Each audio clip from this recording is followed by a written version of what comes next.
Nos anos 80, Natal foi laboratório de contracultura. Fanzines, selos, shows improvisados e uma ética do faça você mesmo que rompeu o asfalto. A cena costurou headbangers, pós-funk e pop rock autoral. Ergueu espaços e redes e deixou um método. Quando a cidade cria seus próprios palcos, a música vira movimento. Essa trilha, mapeada em pesquisa sobre a década que a gente aciona hoje. Você está assistindo à websérie Natal Underground de anos 80, realizada com apoio do Sebrae via edital da Economia Criativa 2025. A proposta é reativar a pulsação daquela década em Natal. Entrevistas com protagonistas do rock, do metal e das bandas de baile, cenas de performance, bastidores e a memória viva de quem fez a coisa acontecer. Nosso foco é ligar gerações, reforçar a identidade local, provocar novos projetos e aquecer a economia criativa com conteúdo bem feito, presença digital e conversa entre tempos.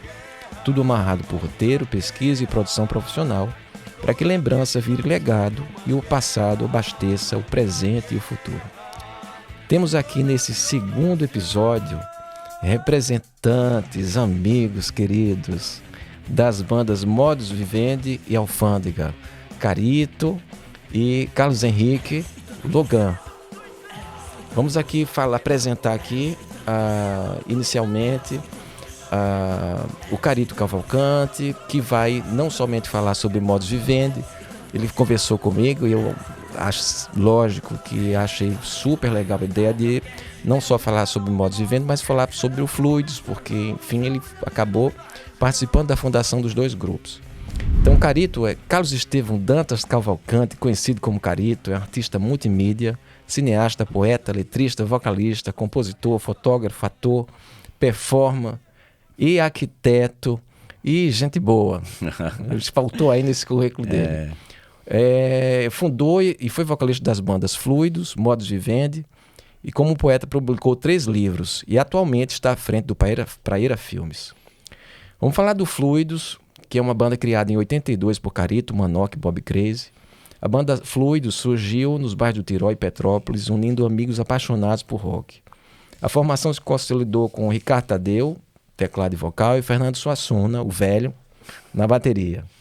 Aí eu não podia deixar de fazer aí uma breve e justa homenagem ao Manoca Barreto, João Barreto de Medeiros Filho, amigo de todo mundo, Coquinha.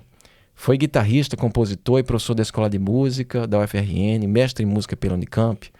Tocou com vários nomes como Leila Pinheiro, Tony Morta, entregou projetos como Trio Mustafa e Quartetoque. E lançou discos autorais e influenciou, ele colocou gerações de músicos do Rio Grande do Norte. Eu temo dizer que todo músico que entrou na perspectiva de estudar música, mesmo sem ser guitarrista, teve aí a influência humana e de formação de Manoca, que muito cedo foi para o Rio de Janeiro e com aquela elegância que lhe é particular, inteligência e musicalidade e generosidade, que aí eu acho que era a maior marca dele, um homem muito generoso, veio e foi lá na Fundação Hélio Galvão e distribuiu essa informação que ele tinha para todos com muita generosidade. Aí voltando aqui ao Fluidos, inicialmente com músicas em inglês, o grupo passou a compor em português, influenciado pelo rock dos anos 70. Foi contemporâneo do Cabeças Errantes e precursor no Modus Vivendi. Destacou-se em festivais como o Forte dos Reis Magos, Praia dos Artistas, Centro Turismo, venceu o Festival da Universidade, teve vários pontos importantes e marcantes, essa presença dos artistas plásticos que pintavam painéis ao vivo. Carito acabou deixando os Fluidos em 85 e fundou o Modus Vivendi. O Modus Vivendi, a primeira formação do Modus Vivendi, contou com Carito no vocal, Alexandre Milton na guitarra, Nelson Benevides no teclado, Eric Firmino no baixo e Lênio Santos bateria. Ao longo de mais de 13 anos de atividade, a banda passou por diversas formações.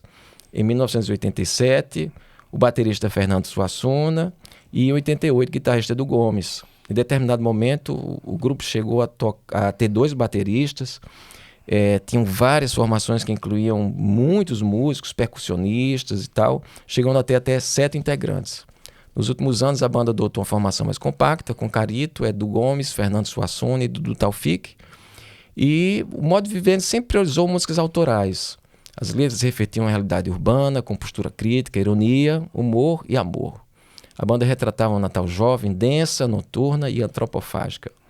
Tinha uma forte preocupação estética, profissional, sempre buscando assim esse perfeccionismo de luz, som, figurinos, adereços, cenários, bailarinos, produção independente e divulgação intensa. Os destaques aí no show do Teatro Alberto Maranhão, o Projeto 6 e meia, apresentações no mítico Bar do Buraco, não é? E para quem não conhece, era um bar em Ponta Negra, no finalzinho de Ponta Negra, antes de chegar na igreja, né? Conhecido por Bar do Buraco, porque tinha um buraco na frente dele, né? Não é porque o bar era um Bar do Buraco. E ficou conhecido, e o dono adotou Arlindo, né? Arlindo. E aí tem uma coisa que eu quero falar aqui também, que era uma peça que eles fizeram, uma audição de Blackwell. Sim. De Blackwell, que eu fui ver umas 3 vezes, de tão bonito que era ali, aquela apresentação do Teatro São da Vovó Delei. Não é? Onde Carito participou como ator, diretor musical e assistente de direção. Temos aqui agora... o seguinte, a gente vai resumindo, é difícil resumir isso tudo, porque é tanta história, né? Muitos anos, né? Muitos anos, é uma missão complicadíssima fazer essa redução. A Banda Alfândega agora, Banda Alfândega, meu amigo do Barro Vermelho, mora vizinho a mim aqui, o Carlos Henrique, não é? A Banda Alfândega surgiu em fins de década de 80, na cidade de Natal, estimulada pela sonoridade e ascensão do rock no Brasil e no mundo, fruto da inquietude e criatividade artística de jovens amigos. Com presença marcante no meio pop rock da capital potiguar, o Alfândega conquistou público fiel e considerável em Natal, iniciando e abrindo caminho para a porta de gerações de grupos e artistas locais. A importância do seu trabalho é reconhecida por diversas personalidades do meio artístico e cultural, sendo difícil abranger a história da música jovem potiguar sem fazer menção ao Alfândega. A banda Alfândega ocupou um lugar de destaque no cenário do rock e ajudou a produzir um dos períodos musicais mais férteis, junto com bandas como General Junkie, Movement, Flobel Espanca, Núcleo Base, Mods Vivendi e entre outras. Entre 88 e 92, o grupo foi a sensação da cidade e realizar shows memoráveis, como em 91, Projeto 6 e meia, 92, Palácio dos Esportes, que era assim o grande, né? O Modos Vivendi também eu toquei no Palácio dos Esportes. Você tocou baixo.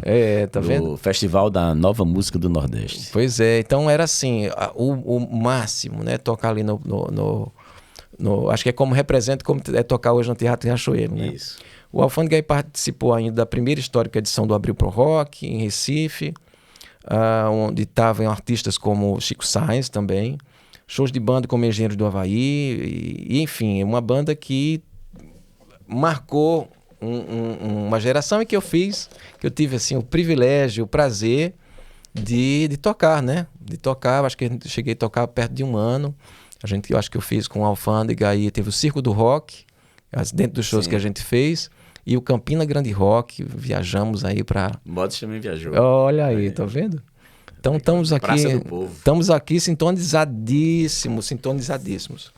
Vamos aqui agora, a gente vai fazer umas perguntas de forma a gente poder falar um pouquinho mais para as pessoas que estão aqui nos assistindo e que querem saber um pouco mais sobre esses anos 80, esse universo da fita cassete, que a gente pegava, né, Carita? A gente pegava uma caneta Bic para voltar quando o gravador não dava, tinha problema, né? Vai vendo eles tinham, e aí a fita emperrava, a gente tinha que girar.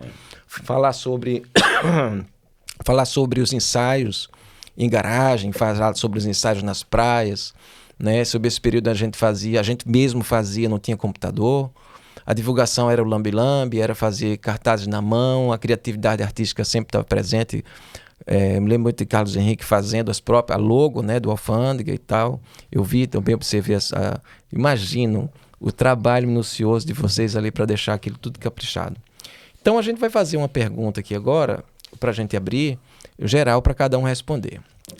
Quando vocês lembram de Natal nos anos 80, o que foi mais determinante para a cena existir? Os lugares, os fanzines, a mídia. E vamos entender por mídia, que é diferente de hoje, Instagram e tudo isso, mas tocar na rádio, né?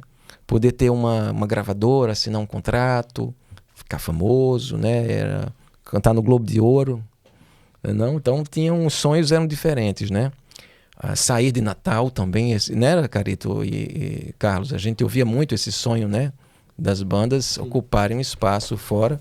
Mas esses sonhos não são para todo mundo. A gente não sonha igual, ainda bem. Então, ou a cultura do faça você mesmo. Conta um episódio também que marcou e resume esse espírito. Começa, Casinho.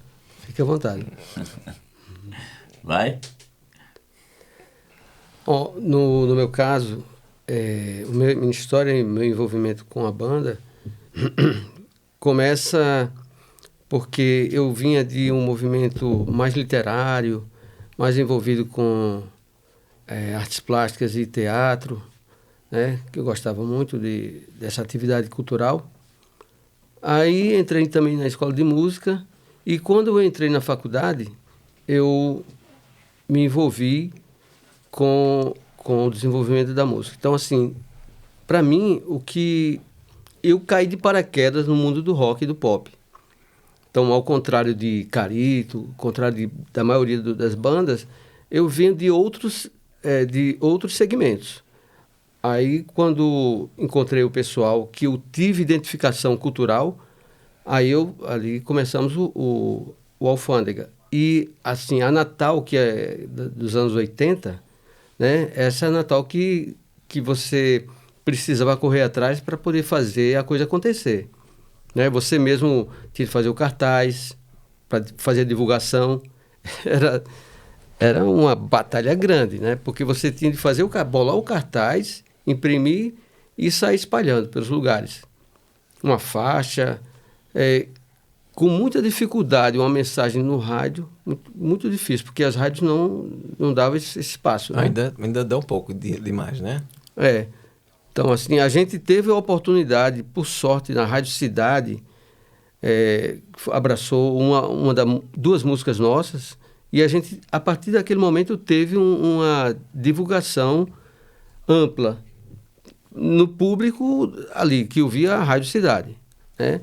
Mas até então, a gente tinha de ralar muito para conseguir. Então, e outra coisa, a identidade visual da banda, né? Aquela coisa de elaborar, isso é uma coisa minha, né?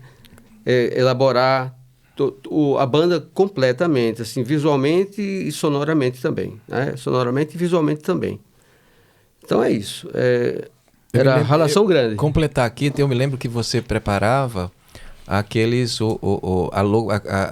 logo, né, para colocar atrás do palco, né? Tinha a questão do cenário que você fazia também. A logo do Alfândega, que eu bolei e um com colega... os olhos, né? Com os olhos. E um colega nosso, arquiteto, Álvaro, ele colocou naquele formato lá. Uhum.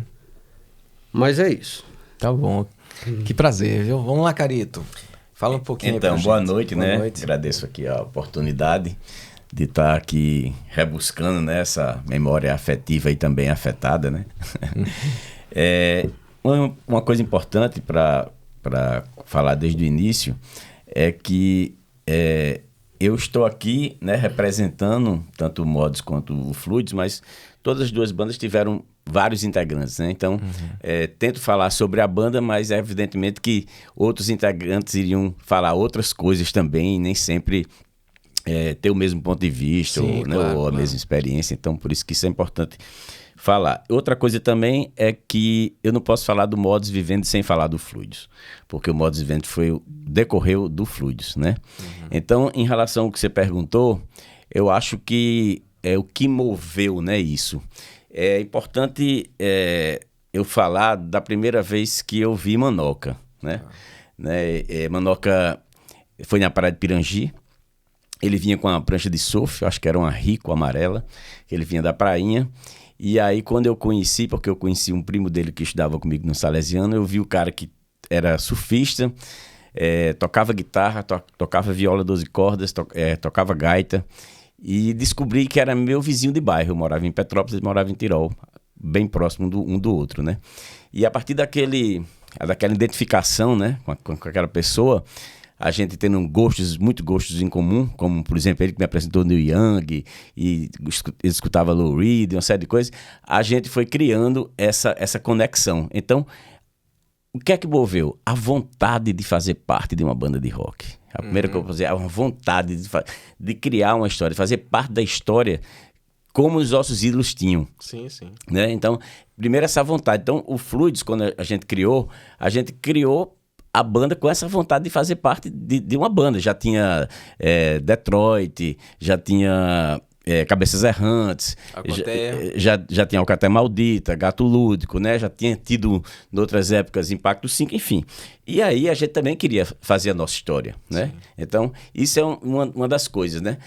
Quando a gente vai e faz um show no Centro de Turismo, que foi memorável, porque a gente queria ter aquela explosão do Kiss, aquela coisa psicodélica do Pink Floyd, aquela estrutura musical do Rush e ao mesmo tempo ser autoral, a gente consegue cobrir toda a fachada interna do Centro Turismo com um pano que era de murim, que fazia estela, e projetar, essa lá estudava comigo arquitetura, e projetar slides como se fosse o que hoje seria as coisas mais modernas da multimídia.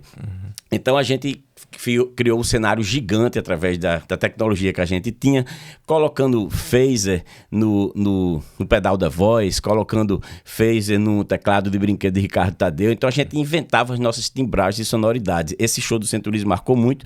E depois no Festival do Forte, em 84, quando a gente chega no festival e eu ainda me lembro que a Nalba Brazão estava na bilheteria e disse assim, tá lotado. A gente conseguiu unir ali o público de surf, que era característico da gente, já com o público habituê do Festival do Forte, que era mais ligado à galera mais alternativa, né, da arte e cultura e tal, que na época Natal tinha muito essa coisa da vanguarda, da poesia concreta, enfim. E aí a gente conseguiu ali no Festival do Forte unir esses dois públicos e acho que foi uma explosão, né? Lembro que Cabeça Errante também participou. E aí depois, quando eu saí do Fluidos e criei o Modus Vivendi, eu trago tudo isso, né? A gente já no Fluidos fazia nossos programas com as letras das músicas, os cartazes. Então, toda essa metodologia, toda essa forma de fazer, essa preocupação estética, sonora, timbragem, de inventividade, de ser autoral, isso eu também trago comigo para o Modus, que continua o Fluidos, digamos assim, do meu jeito, né? Naquela hora que eu saio e crio a nova banda. Então, acho que no Modus, a vontade de continuar com aquilo ali, né? E talvez com mais espaço autoral para mim. E, assim, é até difícil falar do Modus, o que é que marcou tanto, porque foi muito mais tempo, né? Foi de 86 a 99, mais de 13 anos, e muitas formações, né? Mas o motivo era muito, assim, orgânico. Sim. Era de estar ali em cima do palco. Acho que uma palavra-chave é palco. Não que a gente não quisesse gravar. A gente chegou a gravar algumas fitas demo, tanto na época que eu participei do Fluid, como também no Modus, em alguns estúdios, mas acho que a vocação maior, a viagem maior era o palco. Era fazer show. E cada show era algo assim com um título, com cartaz, com um programa, com um panfleto, com um conceito, um acontecimento. Cada show era um acontecimento. Então, eu acho que isso foi que marcou muito essa época pra gente. E no Modus Vivendi, especificamente uma coisa que marcou muito, foi quando a gente tocou no Teatro Alberto Maranhão, que até então banda de rock nunca tinha tocado lá. Em 87. E aí a gente teve que conquistar o direito de tocar e fizemos um show com a televisão enorme, com o Fernando, o velho na bateria, dentro dessa televisão, por causa da temática, com figurinos de Cristina Jacome e todo um conceito de gelo seco, de slide, de bailarina. Então, assim, aquilo ali foi uma coisa que marcou muito, assim, como se a gente estivesse ali se consolidando, né? Então, acho que a partir dali o Modus começa a ser respeitado cada vez mais. Nessa época tinha muito essa coisa da transgressão, né? Essa coisa de não pode, né? Isso não cabe. Eu me lembro que Ricardo Menezes, que tocou no Cabeças Errantes, uma vez ele me falou que ele foi fazer uma prova que ele queria estudar música, né? E aí ele foi lá na escola de música para estudar violão. E aí o professor disse a ele, olha, você infelizmente foi reprovado porque você tem inclinações populares.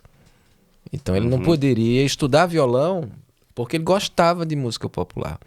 Então tinha muito eu acho que era uma coisa que inerente a todos, essa vontade de transformar, né? De transformar Sim. o mundo através da sua arte, né? Vamos aqui agora para uma pergunta agora específica para Carlos Henrique, para falar sobre o Alfândega, né? O Alfândega nasceu em 1988, finca pé nos palcos clássicos, Projeto 6 e Meia, TAM, Palácio dos Esportes, influencia gerações e retorna depois de 30 anos. Qual foi o ponto de inflexão que consolidou a identidade da banda? Foi o repertório do disco, de 88 a 2004, foram as referências internacionais, que falar das referências internacionais eram muitas, né? O Chu, né? Tinha o Paralamas de Sucesso, me lembro bem do nosso amigo Arthur, né? Que, entre outras que você vai falar aí. Ou era essa questão justamente que ele falou dos palcos, de estar nos palcos, dessa maratona de shows. Ou é tudo isso junto, ou não era nada disso? O que é que você pode falar sobre isso aí, Carlinhos? Bom, assim, para mim, um ponto que cristalizou muito a nossa experiência de música foi quando a gente fez apresentações no Chernobyl, né? Chernobyl, que era um lugar assim a céu aberto, ali na praia, e que foi uma referência marcante para mim, assim, para gente, porque ali você tinha de expor sua verdade, né? Porque era você de cara com a plateia ali sem intermediações. Então, para a gente foi muito importante isso, porque, inclusive, essa coisa de desenvolver a marca, a tela atrás como suporte para dizer a mensagem, nós somos o Alfândega, também veio de lá, né? Veio dessa experiência. Mas você, além disso aí, você quer saber um momento o que de fato cristaliza a verdade da banda. O que é que... Na verdade, essa questão das bandas, essa vontade, esse desejo, né? Esse sonho, né? Finalmente todo mundo tem um sonho, né? E dentro da banda, sonhos diferentes, né? A começar dos Beatles, né? A gente nota que cada um dos integrantes, ninguém imagina, né? Carito e Carlinhos, o trabalho que dá e o que casamento é esse de você ver as pessoas caminhando juntas num sentido, porque estão tocando juntas, mas cada um com influências distintas, né? Não é? Com experiências e formas de ver a música. Eu lembro que o Rômulo tinha uma mentalidade assim, um pouco mais aberta no sentido da escuta musical dele. O Arthur, que era muito técnico, que gostava muito de fazer os solos, estudar os solos, repetir os solos da mesma maneira, não é? E para que aquilo ficasse perfeito, né? A coisa da tecnologia, dos pedais que Arthur tinha e tal. Então cada um tem, eu sei que cada um tem, dos integrantes tem uma coisa, mas esse sonho, não é que motiva a gente. Como é que fala um pouquinho mais, Carlinhos, sobre essa questão do sonho do Alfândega, né? Sim, eu tenho uma inquietação poética muito forte, né? Eu sempre fui vinculado a essa coisa da poesia, da crônica, e quando eu cheguei no Alfândega, eu já tinha passado um pouco por teatro, né? Sempre gostei muito das artes. Aí, quando no Alfândega, eu encontrei esse pessoal que tinha que estava vivendo essa formação artística, com Rômulo e Pedro, que são do curso de teatro, de artes plásticas, né? E Arthur, e eles já se conheciam, em parte, Rômulo e Arthur, já se conheciam do IFRN, que é o antigo Etfern, né? Certo. Que ali tinha um movimento musical também, né? Então eles já se conheciam. E Gileno José foi um dos nossos baixistas também, hoje professor do IFRN, né? de elétrica. Então, quando a gente se encontrou, para mim foi esse grande momento de poder expressar. Onde é que foi esse primeiro encontro? Você se lembra? Bom, o que aconteceu foi o seguinte, eu comprei uma bateria que tinha pertencido ao Sodoma, Eita, Paulo. Porque eu estudei no Neves, né? Então lá no Neves o que eu tive de música foi aulas de bateria. Aí queria continuar. Então eu comprei essa bateria e queria dar continuidade. Aí, mas não tinha muito jeito para bateria. Então achei melhor convidar pessoas e a gente fazer a banda. Então, tá bom. Na escola de música eu conhecia Rômulo. Eu estudava violino na escola de música. Aí conhecia Rômulo, que estudava violão, mas nunca tive contato com ele além da escola. Aí, quando conheci Pedrão, que é o baterista, né? E Pedrão conhecia Rômulo, e eles faziam já a universidade, a educação artística. Então, a gente veio, se juntou. Então, quando eu tive em contato com eles e a gente começou a trocar ideias, eu vi, é esse pessoal que eu quero estar junto, porque tem esse nivelamento cultural. Tem essa identidade cultural, entendeu? Então, com isso, a coisa ficou bem fluida, bem fácil da gente avançar. Discussões, né, conflitos sempre existiu, né? Como existe em qualquer organização. Qualquer relacionamento. Qualquer organização. Então, existia, mas o que manteve a gente ligado foi essa identificação cultural. E musical também, né? Maravilha. Eu vou só completar aqui que eu vi muito ensaio do Alfândega antes de tocar com a Alfândega, que foi um desejo meu também de tocar. A quantidade de ensaios que tinha era enorme e a repetição até chegar a um perfeccionismo sonoro muito grande. Vamos aqui passar agora para Carito com a pergunta para ele sobre o modus vivendi, que se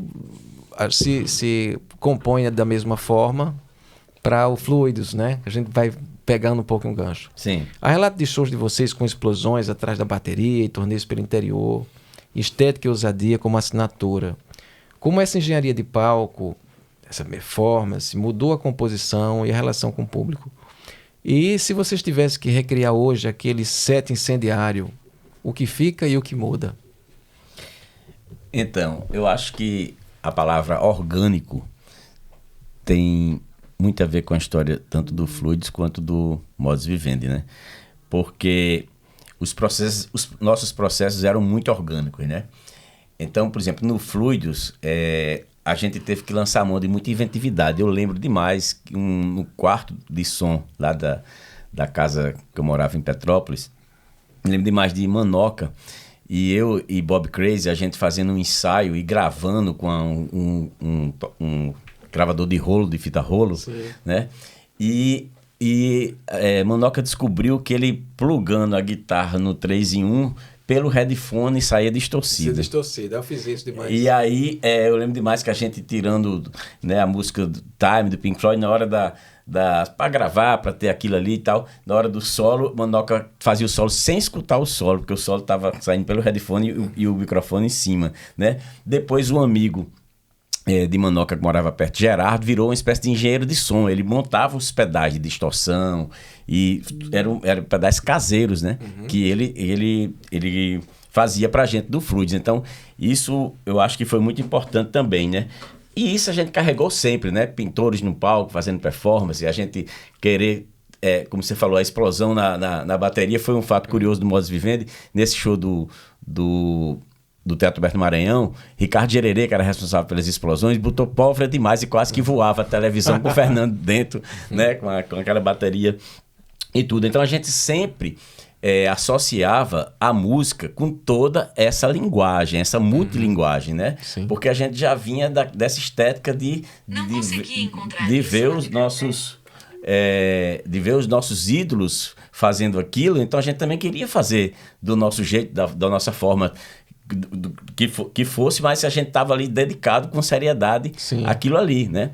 Então, por exemplo, num show que a gente fez do Fluidos em Pirangi, acho que 84, a gente alugou um caminhão de uma banda de baile e foi em cima do caminhão com equipamento e tudo para poder fazer esse show lá. Foi quase uma espécie de Woodstock nosso que a gente fez. No Modus Vivendi, uma vez a gente já tentando conquistar novos espaços, a gente foi fazer num Bob Crazy, que tinha casa por ali em Pium, ele conseguiu que a gente alugasse lá um espaço numa granja que tinha um rio, e a gente foi fazer esse show lá. A gente inventava os espaços. Eu lembro que a gente estava indo pro show no carro do carro do Gomes, e não era época de veraneio, e tinha muito carro na estrada. E a gente pensava assim, esse povo tá indo pra onde? E o povo tava indo pro show. Né? Esse show, inclusive, a gente fez junto com Cabeças Errantes, que às vezes tinha essa dobradinha, né? Então a gente inventava esses lugares. E aí uma coisa que eu acho que é importante contar, dessa coisa orgânica, é que quando eu saí do Fluidos e fiquei meio à deriva, eu fui ao Festival do Forte, acho que no final de 85, e tava... Uma das atrações era Nelson Benevides e Alexandre Miúda. Eles tinham uma dupla e tocavam instrumental, uma coisa mais Jean-Luc Ponty, Jean-Michel Jarre. E alguém na plateia, acho que devia não estar gostando, estava se entediando, como você mesmo disse, as pessoas falavam, né? Gritavam. Aí o cara gritou assim, toca Bartô Galeno, né? Não sei se tiração de onda ou o que foi. E não tinha nem microfone, que era uma banda instrumental, mas eu lembro que Miúda puxou o microfone para ele assim e fez, Bartô tá mal. Aí naquela mesma hora eu pensei, pô, essa sonoridade, isso dá uma música. Sim. Eu tinha acabado de ver um filme, né, sobre Frances Farm, que era uma atriz, uma história real de Hollywood, que tinha praticamente sofrido uma lobotomia porque a mãe era contra ela ser artista. Aí eu criei Bartô tá mal. Bartô era um cara ligado demais, ele era um bom rapaz, mas Dr. Galeno disse que ele não era um cara legal, desligaram o Bartô, e hoje o Bartô tá mal, não fala, não ouve, não vê, pra quê, diz o doutor, não estudava, não tinha emprego, vivia com a pitarada, se reclamava e não tinha medo, mas não servia pra nada. Aí isso foi a célula máter do Modus Vivendi, que eu chamei então Nelson Miúda, e a gente criou o Modus Vivendi daí. Ou seja, os processos sempre foram muito orgânicos, né? E muito espontâneos, assim, só que ao mesmo tempo também planejados. Que maravilha, viu? Falando dos personagens, né? Carlinhos também, Carlos Henrique, tem um personagem que é Logan, o Monarca. Não? Logan, que... Era o Monarca. E ele falou esse trecho da música, eu acho interessante, que a gente me lembrou muito uma música que a gente fez pro Caboclo Se Perder, que era justamente uma embolada, e assim, essa coisa de refletir o momento que a gente estava vivendo, né? Essa coisa do excesso que cada vez a gente está vivendo, que a sociedade vive com cada vez mais de excesso de alternativas para você escolher. Sim. Excesso de informação, né? Excesso de informação, né? Então, a gente vive esse momento cada vez mais amplificado, né? Não, com certeza. É um assunto muito recorrente, né? A gente está falando, inclusive, na nossa época, já que a gente está voltando aqui a falar sobre os anos 80 e tudo, uma das coisas que várias coisas diferenciavam. Uma delas até pela disposição mesmo e a falta de possibilidade de você escutar músicas de discos diferentes. Quando você colocava um vinil, a tendência era você escutar o lado A inteiro, depois virar, escutar o lado B, ou se não, escuta o lado A, depois vai escutar, porque a gente era incapaz de pensar nisso, de colocar um vinil, escutar uma faixa, tirar o vinil, tirar do plástico e escutar o outro. Então essa coisa de você ouvir um disco inteiro, de você ver um show inteiro, essa coisa do entretenimento, que foi uma palavra que na época não existia, a gente ia para ver cultura. Então a gente o hábito de escutar música era um hábito bonito, de você chamar os colegas que tinham discos importados, né? Caríssimos. Aí tem um cara, eu comprei um disco do Iron Maiden, eu comprei um disco do Yes, eu comprei um disco de tal coisa. E o disco duplo, aí importado e duplo, aí era uma fortuna. Então, eu acho que a gente teve essa oportunidade que, aparentemente, essa deficiência, essas dificuldades técnicas fizeram a gente, como a Manoca fez aí, de trabalhar muita criatividade, né? Prestar atenção, né, Serginho? Acho que as pessoas iam para dançar, mas também, principalmente, para prestar atenção nos shows. Para ouvir, para interagir. Para interagir, né? Para prestar atenção no cenário, na letra da música. Se a letra não tivesse legal, aquilo não fosse... não concordasse, ele ia lá, que letra, nada de letra é essa? Ia vaiar, né? Tinha vaia. Uma coisa muito curiosa, essa coisa da importância dos programas, né? Que a gente tinha, os panfletos e tudo, é que como nos programas tinha as letras das músicas, até hoje tem música que o Modus Vivendi nunca gravou e que tem gente que me encontra e diz assim, que cai a saia na sala vazia, hoje vamos sem fantasia, que a música não foi gravada, mas a pessoa aprendeu do show, claro, porque recebeu o programa com as letras. Com certeza. Vamos lá para uma pergunta geral para cada banda responder. Passado, presente, futuro e legado. Desenha a linha do tempo de vocês, um instante do passado que mudou tudo. O eixo que sustenta o presente e o legado que gostariam de ver citado quando estudarem a cena potiguar daqui a 20 anos. Não. Vai, comece. Daqui a 20 anos, como a gente gostaria de ser lembrado? De ser lembrado, é. Não, é como uma banda que pensou o seu tempo. Basicamente isso, né? Como refletiu o seu tempo e trouxe propostas para isso, né? Em cima, respostas musicais para o tempo que a gente vive. Uhum. Pro hoje daquela época, né? Pro hoje daquela época. Então a gente trabalhou muito em cima disso, de traduzir o nosso tempo, traduzir o nosso momento. E assim, e confrontar quando achou que era necessário, né? Como, por exemplo, em Homens Maus, né? E aí, professor já bateu o aluno, já gritou a lição, e aí o jogador já chutou o juiz, já arrumou o seu gol, e aí esse torcedor já rasgou a bandeira, já brigou na geral, e aí Homem Mau. Então, assim, é um questionamento de ética em cima da ética, né? Do que a gente estava vivendo. Aí foi na época de Collor de Mello, né? Fernando Collor de Mello. E basicamente seria isso. O que a gente queria ser lembrado como essa... Como uma banda que viveu o seu tempo com intensidade, né? Viveu o tempo com intensidade, questionou o que achava que seria questionável e fez uma reflexão sobre a sua vida. A vida que estava acontecendo socialmente. O Alfândega tinha um lado rock, mas também tinha um lado, eu poderia dizer, um pouco romântico, né? Em alguns poético romântico, né? Tinha letras como Homens do Cais, por exemplo, né? Que fala um pouco sobre Homens do Cais, Carlinhos, que é uma música muito bonita, né? Homens do Cais foi em cima da experiência que eu tive de vivenciar um trecho da cidade, aquela margem do Potengi, e que eu percebi, né, que existe uma cidade ali por trás que é encoberta pela dinâmica da própria cidade, né? Então ela é escondida, ela passa escondida, mas é ela que faz estruturar o dia a dia da cidade, né? Aquelas pessoas que dão suporte com seu serviço, com seu trabalho, para que a cidade avance, que aconteça o dia, né? Então, basicamente é isso. E aí o contexto é a Ribeira, o Potengi. Falando isso, é uma coisa que nós vivemos numa cidade estranha, né? Porque todo mundo quando fala da nossa cidade, e a gente quando fala e retrata, a gente é uma cidade ribeirinha que tem ali o Rio Potengi como o maior símbolo, né? Mas ninguém consegue nem admirar, é difícil. Quando eu digo ninguém consegue, lógico, claro que consegue, mas não se criou uma estrutura para que o natalense pudesse curtir o rio que deu areia à cidade, né?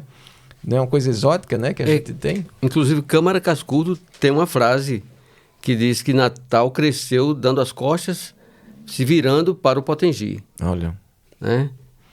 Fantástico. Então, vamos aí, Carito, A pergunta que você fez para Carlos. Vamos lá. Desenha a linha do tempo, um instante do passado que mudou tudo, o eixo que sustenta o presente e o legado que eu gostaria de ver citado quando estudar a cena potiguar.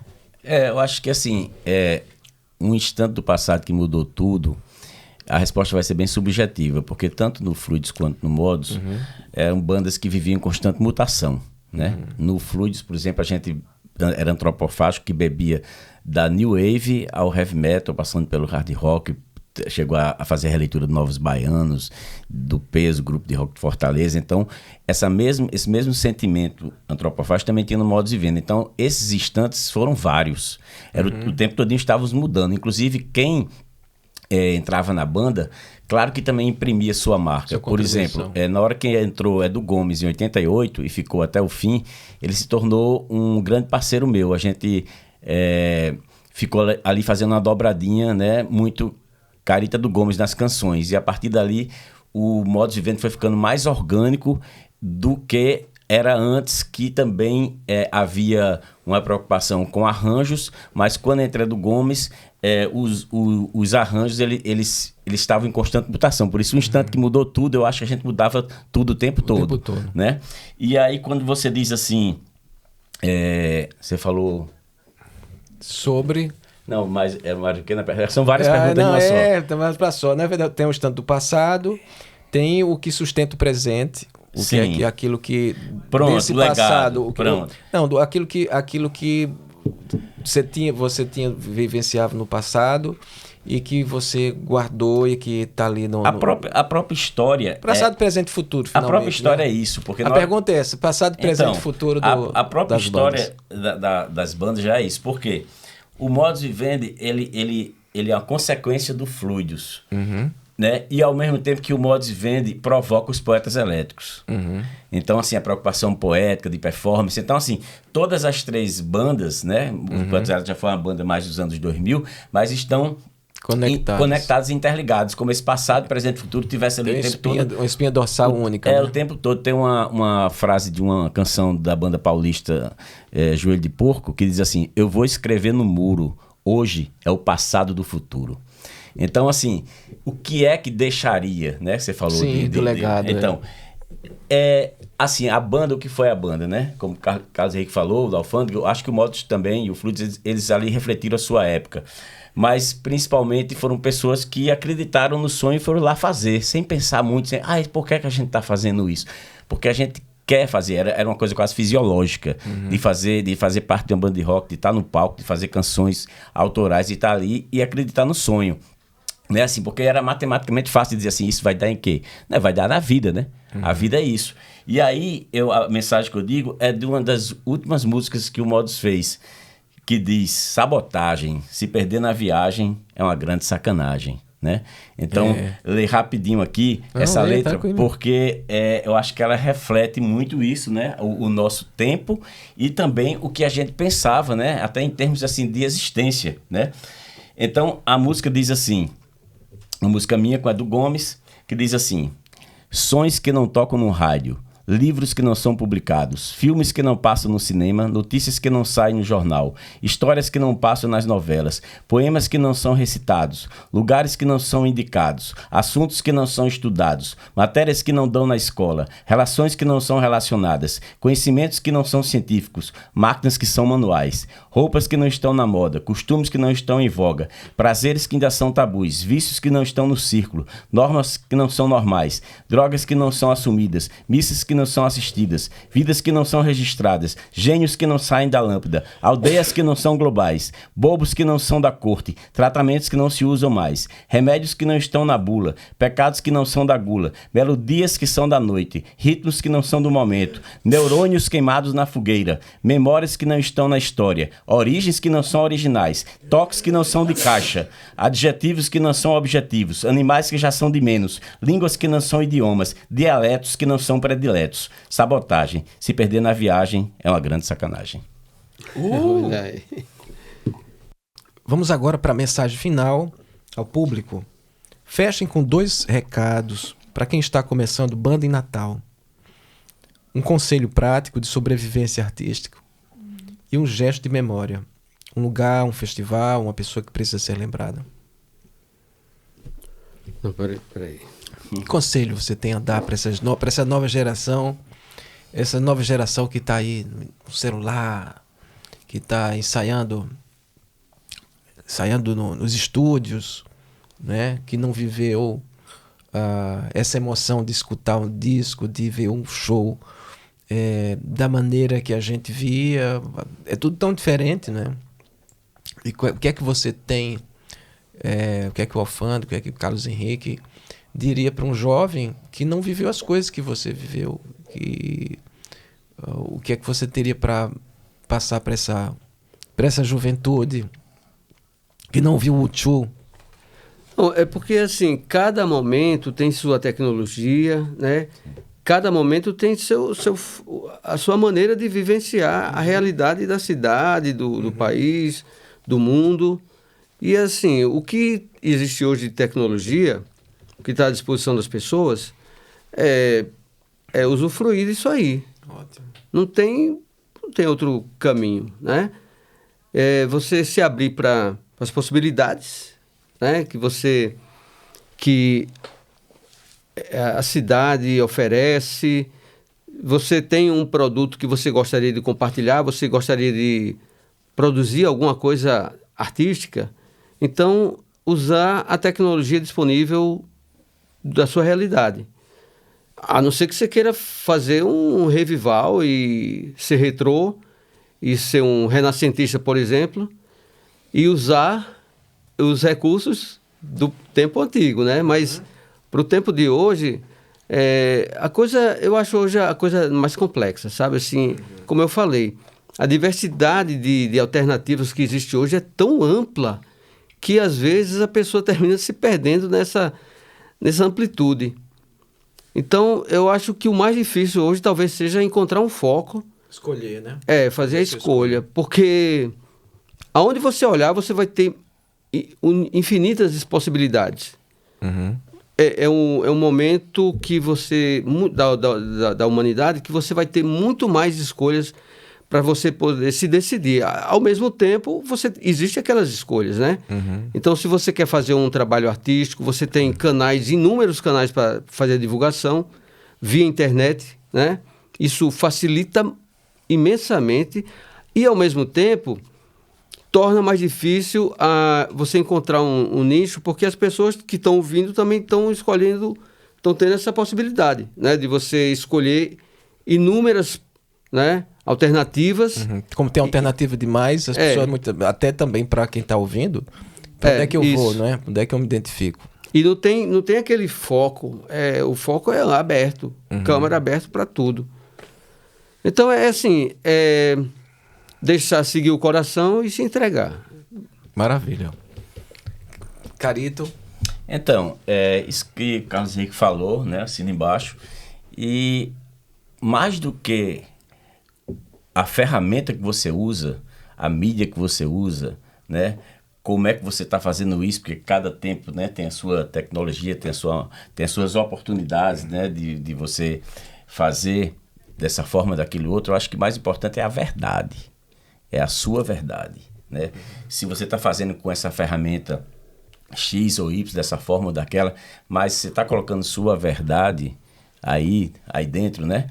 E outra coisa, Perfeito. Quando eu falo aí dentro, eu lembrei que é muito importante vir também de dentro para fora. Claro que a gente é reflexo do tempo que a gente vive, do ambiente externo, mas a gente também inventou muito as nossas próprias ondas, né? A gente fez o nosso mar, o nosso oceano. Então, um toque que eu posso dar vá mais além do que está aí sendo mostrado, posto de fora para dentro para você, sabe? Vai mais além do que as tendências, o que tá se fazendo assim, a moda é essa.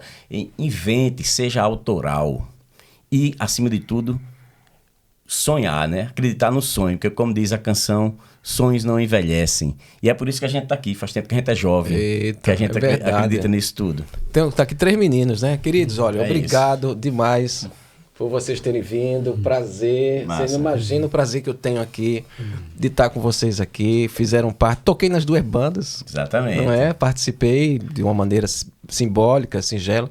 Mas foi um prazer grande ter participado das 2 bandas e tocar e ver a singularidade de cada um e me doar da mesma forma, com o mesmo prazer para tocar com vocês. E dizer que isso é, dentro desse projeto, o que eu acho mais bonito, talvez o mais bonito seja os encontros. Uhum. Sejam os encontros, sejam essas divergências, ver os pensamentos diversos, que horas estão aí em conjunção, horas se separam, horas você está ali com pessoas que pensam diferente, estão caminhando. O que eu pude ver dentro das programações até hoje, que o rock and roll tem uma coisa de transformação. Tem uma veia que impele as pessoas a se transformar e se buscar, enfim. Então, e esses encontros tá registrado aqui agora, não sai nunca mais, né? O encontro do Modus Vivendi com o Alfândega, né? Tá aí registrado e é um prazer muito grande de colaborar com de perpetuar essa memória, de fazer com que as pessoas um dia vão lá buscar e saber o que cada um realmente... Porque você fica vendo as letras, você vai ao show, mas muitas vezes o que tem... A mensagem, muitas vezes, não é sempre pescada 100%, e você está ali com os autores, que é um caso de vocês dois, poetas da maior grandeza, estão podendo falar aqui, infelizmente, muito pouco.